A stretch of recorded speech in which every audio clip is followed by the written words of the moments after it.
स्वतंत्रता के बाद हमने संसदीय गणतंत्र के संघीय रूप को अपनाया। इसमें केंद्र और राज्यों के बीच के संबंधों में एक महत्वपूर्ण कड़ी के रूप में राज्यपाल संस्था से जुड़ी तमाम बातों को आपके सामने रखने के प्रयास स्वरूप संसद टीवी ने राज्यपाल श्रृंखला की शुरुआत की है। पिछली कड़ी में हमने देखा कैसे संविधान सभा की बहसों में राज्यपाल की भूमिका और शक्तियों को लेकर बहस हुई। हमने देखा कि कैसे राज्यपाल की स्वैच्छिक शक्तियों को लेकर सदस्यों का विरोध हुआ, तो बाबा साहेब भीमराव अंबेडकर ने राज्यपाल के पास ऐसी शक्तियों का होना जरूरी बताया था। हमने तथ्यों और तर्कों के माध्यम से ये बताने का प्रयास किया कि सामान्य धारणा के विपरीत राज्यपाल का पद मात्र शोभा का पद नहीं है। उसे अपनी भूमिका में रहते हुए संवैधानिक परंपराओं और उसके निर्देशों के अनुपालन कराने के दायित्व का निर्वहन करना होता है। पिछली कड़ी में हमने असम के राज्यपाल जगदीश मुखी से राज्यपाल संस्था के महत्व और एक राज्यपाल के रूप में उनके अनुभवों पर बात की थी। श्रृंखला को आगे बढ़ाते हुए एक बार फिर हम आपके सामने हैं। इस कड़ी में हम जानेंगे राज्यपाल संस्था से जुड़े कुछ और रोचक तथ्यों के बारे में। बात करेंगे देश के सुदूर दक्षिण में स्थित राज्य केरल के राज्यपाल आरिफ मोहम्मद खान से। जानेंगे राज्यपाल संस्था को लेकर उनके अनुभवों को, साथ ही आपको बताएंगे केरल का इतिहास। तो आइए आगे बढ़ाते हैं सिलसिले को। श्रृंखला की दूसरी कड़ी की शुरुआत करते हैं राज्यपाल के कार्य और शक्तियों से। संविधान द्वारा राज्यपाल को पर्याप्त व्यापक शक्तियां दी गई हैं। राज्यपाल की शक्तियों को हम इन भागों में बांट सकते हैं: कार्यपालिका शक्तियां, विधायी शक्तियां, वित्तीय शक्तियां और न्यायिक शक्तियां। राज्यपाल संस्था की गरिमा, उसकी भूमिका, उससे जुड़े दूसरे विषयों पर बात करेंगे केरल के राज्यपाल आरिफ मोहम्मद खान से। लेकिन उससे पहले आपका परिचय कराते हैं केरल के कुछ अनछुए पहलुओं से।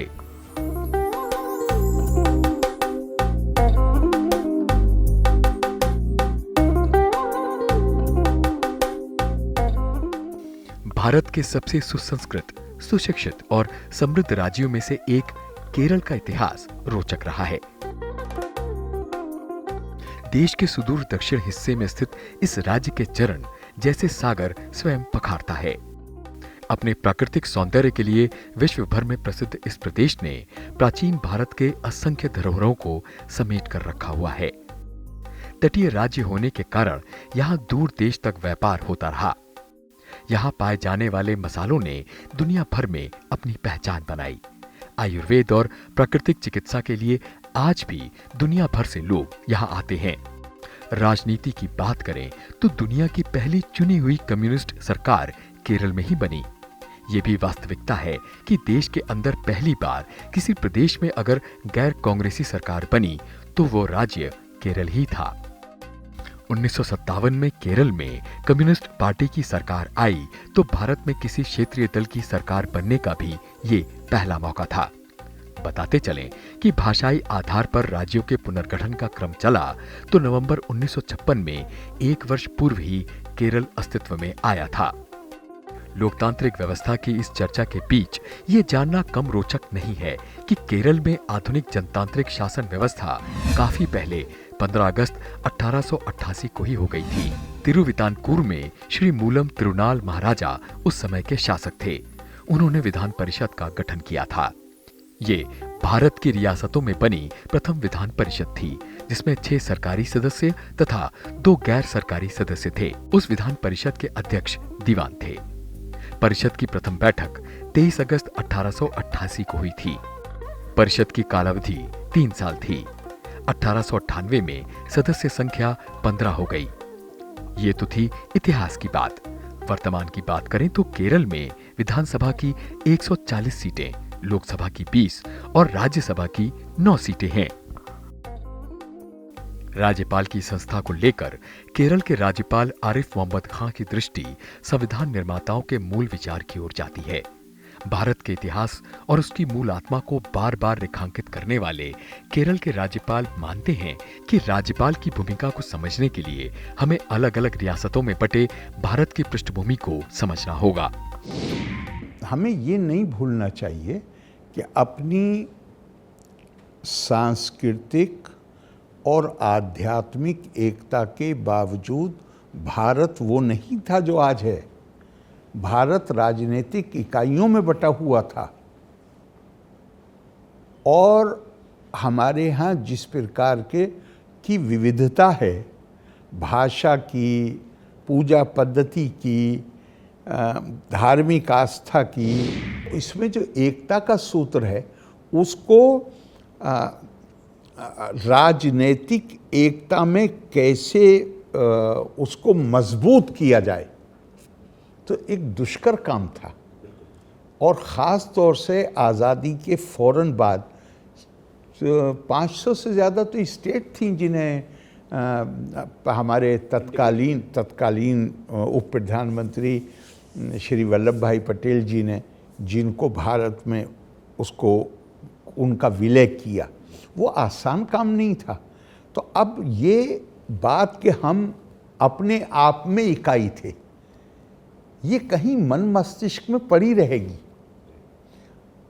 इससे कोई अलगाववाद की भावना न पैदा होने पाए, ये बड़ी भारी जिम्मेदारी थी। इसलिए राज्यपाल का मैं जिस तरह देखता हूँ कि ये भी मत भूलिए कि आज़ादी के फ़ौरन बाद चंद साल तक कई राज्यों से कुछ ऐसी आवाज़ें उठी जो एकता के लिए घातक हो सकती थी। उस पृष्ठभूमि को ध्यान में रख के आप देखेंगे तो प्रशासन चलाने के लिए राज्यपाल की नियुक्ति नहीं होती। उस सेंस में ये पद महत्वपूर्ण नहीं है, लेकिन प्रशासन चले संविधान और कानून के अनुसार और कोई काम ऐसा न होने पाए जो देश की एकता और अखंडता के लिए कहीं भी कोई खतरा पैदा करे। इस नज़र से अगर आप देखेंगे तो ये बहुत महत्वपूर्ण है। एक बार फिर से संविधान बनाने की प्रक्रिया का रुख करें तो संविधान सभा में राज्यपाल पद की प्रासंगिकता को लेकर भी कई तरह के सवाल खड़े किए गए। कहा गया कि लोकतंत्र में राज्यपाल का पद ही गैर जरूरी है, लेकिन प्रश्न उठा कि संवैधानिक संकट की स्थिति हो या फिर चुनी हुई सरकार द्वारा संविधान की अनदेखी की जाए तो फिर ऐसी स्थिति में क्या किया जाए, और इस प्रश्न का उत्तर ही राज्यपाल पद बना। संविधान सभा की बहस की तरफ इशारा करते हुए राज्यपाल महोदय कहते हैं कि राज्यपाल की अहम जिम्मेदारी ये सुनिश्चित करना है कि प्रदेश की सरकार संविधान और कानून सम्मत काम करे। भारत लोकतांत्रिक देश है। सरकार कार्यपालिका चुनाव के जरिए आती है, और इसको और बेहतर समझने के लिए हमें संविधान के प्रावधान और संविधान सभा में जो इस पर बहस हुई है उससे हमें रोशनी मिलती है। नज़र आपको हर वक्त रखनी है, लेकिन आपको सरकार जो चुनी हुई सरकार है उसके अंदर कोई घबराहट का माहौल नहीं पैदा होने देना है कि इस नीयत से नज़र रखी जा रही है कि उनके लिए कोई दुविधा पैदा की जाए। नहीं, वो हरगिज़ भी नहीं। तो उसके तरीक़े ऐसे हैं कि जो आप बातचीत के ज़रिए, जब तक संवैधानिक संकट न पैदा हो जाए उस वक्त तक आप उसको अपने मशवरे के ज़रिए, अपनी बातचीत के ज़रिए, ख़त के ज़रिए आप उसको कहते हैं। तो बात अगर केंद्र और राज्यों के संबंधों की करें तो राज्यपाल की भूमिका काफी अहम हो जाती है। राजनीतिक उथल-पुथल और केंद्र राज्य विवाद में राज्यपालों की भूमिका को लेकर समय समय पर आलोचनाएं होती रही हैं। अगर केंद्र राज्य संबंधों में टकराव और तनाव के क्षेत्रों की बात करें तो राज्यपाल की नियुक्ति और बर्खास्तगी के तरीकों को लेकर प्रश्न खड़े होते रहे हैं। इसके अलावा राज्यपाल पर पक्षपातपूर्ण रवैये का आरोप लगाकर राज्य सरकारें विरोध भी करती रही हैं। साथ ही राज्यपाल पर पार्टी हित में राष्ट्रपति शासन लगाने का आरोप भी लगता रहा है। केरल के राज्यपाल का स्पष्ट मत है कि संवैधानिक मर्यादाओं का ध्यान रखना राज्यपाल का काम है। केंद्र सरकार और राज्य सरकार के बीच में तो पूरा संवाद हर वक्त मौजूद है। मैं उस संवाद को, वो संवाद मेरे जरिए नहीं होता, वो तो हर वक्त एक दूसरे से संवाद करते हैं। जितने विकास और प्रगति के कार्य हैं परस्पर सहयोग से ही आगे बढ़ते हैं। उसके लिए उन्हें केंद्र सरकार से संपर्क स्थापित करने के लिए उन्हें मेरे माध्यम की ज़रूरत नहीं है, ना केंद्र सरकार को मेरे माध्यम की ज़रूरत है राज्य सरकार को कोई निर्देश देने के लिए। तो वो मेरे ख्याल से अंडरस्टैंडिंग सही नहीं है। राज्यपाल का काम तो सिर्फ इतना है कि जो सरकारें जो काम कर रही हैं वो संविधान और कानून के प्रावधानों के अनुरूप और उन प्रावधानों की आत्मा के अनुरूप होना चाहिए। आप अपने विरोधियों से भी, या विरोधी पक्ष है वो सरकार से डील करने में कुछ मर्यादाएं हैं, उन मर्यादाओं का सम्मान किया जाएगा, इस पर नजर रखने का काम आप कह सकते हैं कि ये राज्यपाल का है। राज्यपाल के पदों को विवाद से अलग रखने के लिए और केंद्र राज्य के रिश्तों को मजबूत बनाने के लिए समय समय पर काम किए गए, जिसमें से एक था सरकारिया आयोग का गठन। 1983 में केंद्र सरकार ने उच्चतम न्यायालय के सेवानिवृत्त न्यायाधीश RS सरकारिया की अध्यक्षता में 3 सदस्यीय आयोग का गठन किया। सरकारिया कमीशन ने 1988 में केंद्र राज्य संबंधों के सुधार की दिशा में कुल 247 सिफारिशें दी थीं। इस रिपोर्ट में कहा गया था कि विभिन्न क्षेत्रों के गैर राजनीतिक व्यक्तियों को राज्यपाल के पद पर नियुक्त किया जाए, जिससे वो निष्पक्ष तरीके से अपनी जिम्मेदारियों का निर्वहन करें। इसके लिए राज्य सरकार पैनल बनाकर नामों की सिफारिश करे। साथ ही रिपोर्ट में कहा गया कि राज्यपाल की नियुक्ति पर मुख्यमंत्री की सलाह की व्यवस्था को संविधान में निर्दिष्ट किया जाना चाहिए। रिपोर्ट में राज्यपाल पद से जुड़ी अन्य बातों पर नजर डालें तो राज्यपाल के कार्यकाल को 5 वर्ष से पहले बिना किसी ठोस कारण के बाधित नहीं करने संबंधी सुझाव भी शामिल हैं।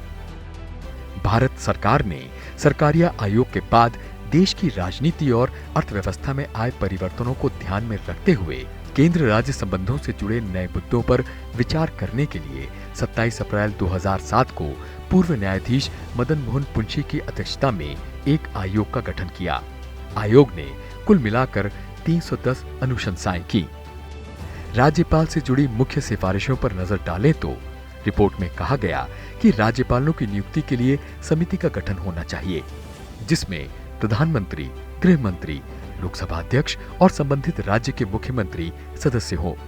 रिपोर्ट में राज्यपाल के कार्यकाल को 5 वर्ष तक सीमित करने का सुझाव दिया गया। इसके अलावा आयोग का मानना था कि राज्यपालों को विश्वविद्यालयों के कुलाधिपति के रूप में कार्य करने या वैधानिक पद धारण करने की परंपरा का अंत होना चाहिए। राज्यपाल का पद संविधान की संरक्षक संस्था है और संवैधानिक गरिमा के अनुरूप इस पद पर बैठने वाले से तटस्थता और निष्पक्षता की अपेक्षा की जाती है। लोकतंत्र में राज्यपाल का काम बिना किसी कारण राज्य सरकारों के काम में बाधा डालना नहीं है।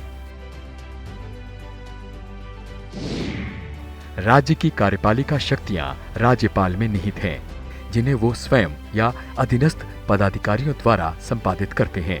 राज्य के संवैधानिक प्रमुख होने के नाते राज्यपाल बहुमत दल के नेता को मुख्यमंत्री के रूप में नियुक्त करने के साथ ही राज्य मंत्रिमंडल के गठन में मुख्यमंत्री को परामर्श भी देते हैं। महाधिवक्ता, लोक सेवा आयोग के अध्यक्ष और इसके सदस्यों की नियुक्ति का कार्य भी राज्यपाल ही करते हैं।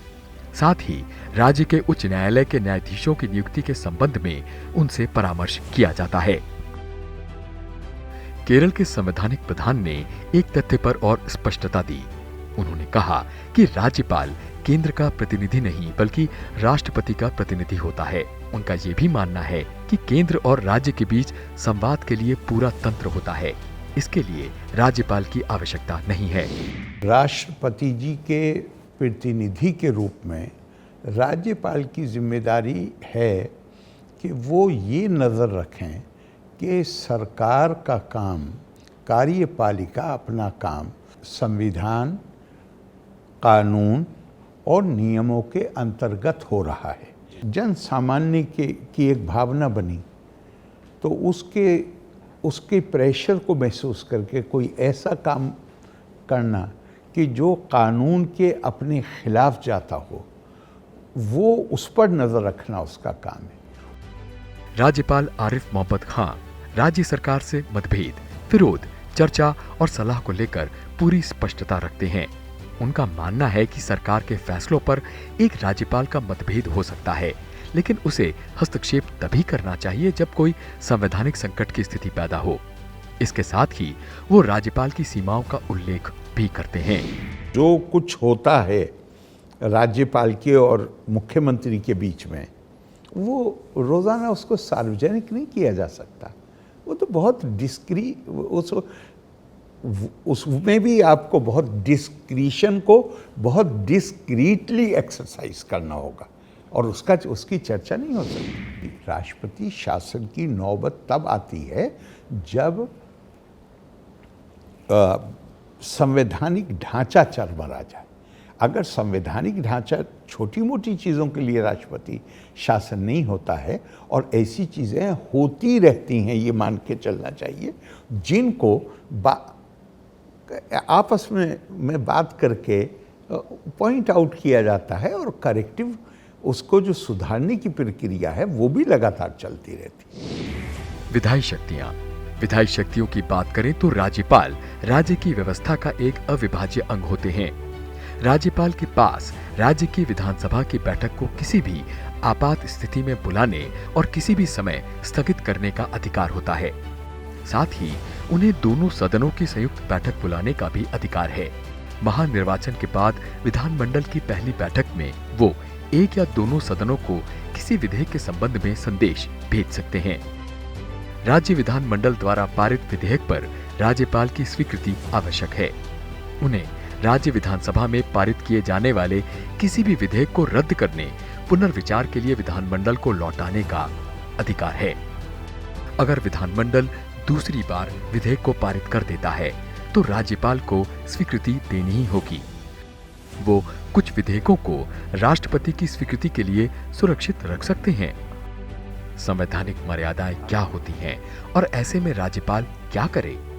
एक घटना के माध्यम से केरल के राज्यपाल इसे स्पष्ट करते हैं। केंद्र के लाए CAA कानून पर जब केरल सरकार ने अलग रुख लिया तो राज्यपाल महोदय ने इसे लेकर अपनी राय खुले शब्दों में रखी। पार्लियामेंट का पास किया हुआ एक कानून है, राज्य सरकार को या राजनीतिक दलों को हक है कि वो उसके बारे में अलग राय रखे, लेकिन राज्यपाल की तो शपथ ही है कि मैं डिफेंड करूंगा, प्रोटेक्ट करूंगा, प्रिजर्व करूंगा संविधान को, मतलब उसका अनुरक्षण, उसको डिफेंड करना, ये मेरी जिम्मेदारी है। तो अब राज्य सरकार मुझसे ये कहलवा रही है, राज्यपाल से कहलवा रही है कि CA कोई एक ख़ास कानून की आलोचना करा रहे हैं, तो मुझे ये तो क्लियर करना पड़ेगा ना, चूँकि मैं भाषण दे रहा हूँ तो मैं ये बता रहा हूँ कि भाई ये राज्य सरकार लिखती है भाषण, तो उस हद तक तो मैं इसको पढ़ूंगा, लेकिन मैं इससे सहमत नहीं। जो चीज़ संविधान के मुताबिक आपके कार्य क्षेत्र में नहीं आती, नागरिकता केवल और केवल केंद्रीय सरकार का विषय है, उस सूची में आता है जो केवल केंद्रीय सरकार जिसमें देख सकती है। आप उस पर सदन में उसको असेंबली में डिस्कस करा रहे हैं, तो मेरे नज़दीक वो समय का और साधनों का दुरुपयोग। कोई भी मामला, माननीय पार्लियामेंट में अगर कोई केरला के माननीय सदस्य कोई सवाल पूछें लॉ एंड ऑर्डर के बारे में, तो जवाब क्या आएगा? ये मामला, ये विषय राज्य सरकार का है, वो नहीं बोलेंगे। तो जो शुद्धता केंद्रीय सरकार की सूची में जो विषय आते हैं, आप उस पर चर्चा कैसे कर सकते हैं? हाँ, उसके बाहर आप अपनी राय देना चाहते हैं, शौक से दीजिए। केरल के राज्यपाल राज्य के संवैधानिक प्रधान की एक दूसरी अहम भूमिका भी देखते हैं। इनका मानना है कि विकास का काम करना तो सरकारों का दायित्व है। राज्यपाल इन विषयों से जुड़ी जनचेतना पैदा करने में अहम भूमिका निभा सकते हैं। शिक्षा, स्वास्थ्य या मानिए सोशल वेलफेयर सेक्टर, सरकार का काम है उसको करना। लेकिन राज्यपाल की एक बड़ी अहम भूमिका हो सकती है, बहुत महत्वपूर्ण, वो ये जन चेतना पैदा करने की।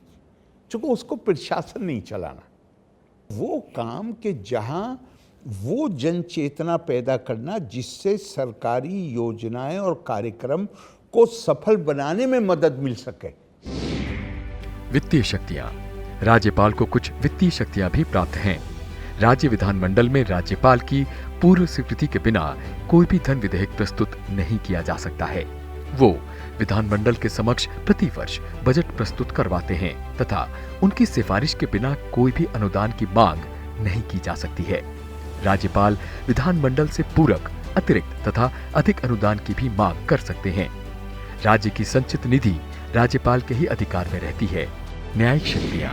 न्यायिक शक्तियों की बात करें तो संविधान के अनुच्छेद 161 के अनुसार जिन विषयों पर राज्य की कार्यपालिका शक्ति का विस्तार होता है, उन विषयों संबंधी किसी विधि के विरुद्ध अपराध करने वाले व्यक्तियों के दंड को राज्यपाल कम कर सकते हैं, स्थगित कर सकते हैं, बदल सकते हैं और क्षमा भी कर सकते हैं।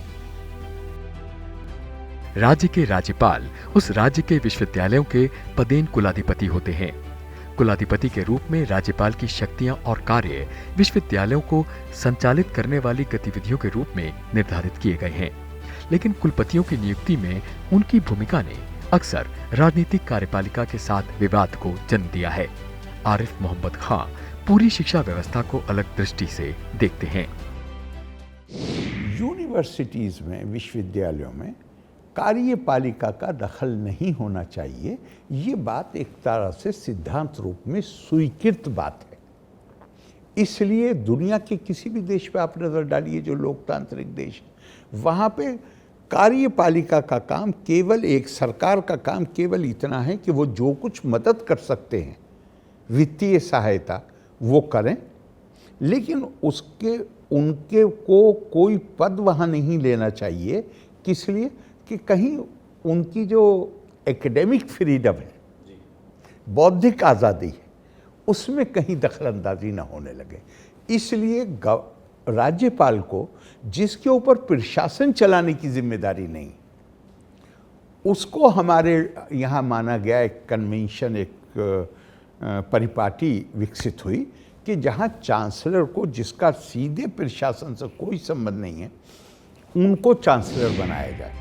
केरल, उसके इतिहास, उसकी संस्कृति और प्रदेश की भावभूमि को लेकर राज्यपाल महोदय एक गहरी समझ रखते हैं। प्राचीन भारत के सबसे पवित्र विदेशी शासन से अछूते रहे केरल की भूमि को वो सनातन संस्कृति का सबसे प्रामाणिक प्रतीक मानते हैं। साक्षरता का स्तर हमेशा से बहुत ऊपर रहा है और अब तो 100%। और यहाँ ये देश के चंद उन हिस्सों में है जहाँ कभी विदेशी राज नहीं कायम। मैं अक्सर कहता हूँ कि अगर आपको शुद्ध भारतीय मानसिकता, सनातन रिलीजन में मत लीजिएगा, सनातन मतलब इटर्नल, जो हमारे प्रिंसिपल है सभ्यता के, उसका मानस आपको देखना है, तो वो मानस आपको केरला में शुद्ध रूप में नजर आएगा। राज्यपाल महोदय अपने अनुभव से बताते हैं कि केरल में जनचेतना शेष जगहों से कहीं ज्यादा है। समाज वृद्धों की, अनाथों की विशेष चिंता करता है। यहाँ पे आप किसी भी ओल्ड एज होम में चले जाइए, यहाँ पे हर जिले में उन बच्चियों के लिए, जो बच्चियाँ पैदा होने के बाद उनको छोड़ देते हैं, कूड़े के ढेर पे डाल देते हैं, कहीं डाल, उनके लिए हर ज़िले में होम्स। छोटी बच्चियां जो 3 महीने, 2 महीने, 15 दिन की लाई जाती हैं, वो ग्रेजुएशन करने के बाद छोड़ती हैं होम को, और अगर और पढ़ाई करना चाहें तो उनको उसके लिए प्रावधान। अगर परिवार शुरू करना चाहें तो ग्रेजुएशन से पहले इजाज़त नहीं मिलती। केरल के इतिहास का स्वर्णिम पक्ष राज्यपाल महोदय के माध्यम से जानना कम रोचक नहीं। ऐसा जानकर आपको केरल और पूरे भारत की गौरवशाली संस्कृति पर अवश्य गर्व होगा। भारत की जो क्रिश्चियनिटी है, ये यूरोप की क्रिश्चियनिटी से 300 साल पुरानी है। दुनिया के ओल्डेस्ट चर्चेज हमारे यहाँ हैं। हमारे मंदिर जो हैं वो नॉर्थ में कोई मुश्किल से आपको मंदिर मिलेगा जो उस उम्र का हो जिस उम्र के मंदिर केरला में। वो बहुत सारे काम जो पारंपरिक तौर पे महाराजा ट्रावनकोर करते थे, जैसे जब श्री पद्मनाभा स्वामी टेम्पल में तमिलनाडु के लोग आते हैं तो उनका स्वागत महाराजा आज जो बॉर्डर है केरला और तमिलनाडु का, वहाँ पे जाके किया करते थे। उस जगह पे करते थे, आज वो इत्तेफाक से बॉर्डर भी हो गया है, लेकिन वो वहाँ जाकर करते थे। अब लगातार गवर्नर हर साल उसी जगह जाकर और उनका स्वागत कर। तो बहुत सारे वो काम जो महाराजा करते थे पारंपरिक तौर पे, वो केवल उसमें कोई एग्जीक्यूटिव पावर्स का मामला नहीं है, एक परिपाटी चल रही है। यहाँ पे कोई अपनी मैं अलग हूँ ये मानसिकता है ही नहीं। मैं ही भारत हूँ और मैं ही भारतीय हूँ। और ये और ध्यान रखिएगा, केरला के बारे में ये मत सोचिएगा कि इनके अंदर जितना प्राइड गर्व इस बात पे है कि मलयाली भाषा पे, अपने राज्य पे, केरला पे, उससे कम नहीं है गर्व हम भारतीय हैं। आरिफ मोहम्मद खां का एक लंबा राजनीतिक जीवन रहा है। राज्यपाल बनने से पहले ये केंद्र में मंत्री भी रह चुके हैं। उत्तर प्रदेश विधानसभा के लिए मात्र 26 बरस में सदस्य चुने गए। इसके बाद ये लोकसभा के सदस्य रहे। अपने धारदार भाषण के लिए प्रसिद्ध आरिफ मोहम्मद खां ने शाहबानो मामले में तत्कालीन राजीव गांधी सरकार से मतभिन्नता के कारण गृह राज्य मंत्री के पद से इस्तीफा दे दिया था। आरिफ मोहम्मद खां अलीगढ़ मुस्लिम विश्वविद्यालय के छात्र संघ के अध्यक्ष भी रहे हैं। ये कई धर्मों के जानकार हैं। अपने प्रगतिशील विचारों और संविधान की गहरी समझ को लेकर इनकी अलग पहचान है। राज्यपाल संस्था पर संसद टीवी की श्रृंखला की इस कड़ी में हमने राज्यपाल आरिफ मोहम्मद खां से इनके अनुभवों के बारे में जाना। राज्यपाल संस्था के महत्व, इसकी भूमिका और इस पद से जुड़ी अन्य महत्वपूर्ण बातों को हम जानेंगे आगे की कड़ियों में। मिलेंगे किसी और प्रदेश के राज्यपाल से। तब तक के लिए संसद टीवी को दीजिए इजाजत।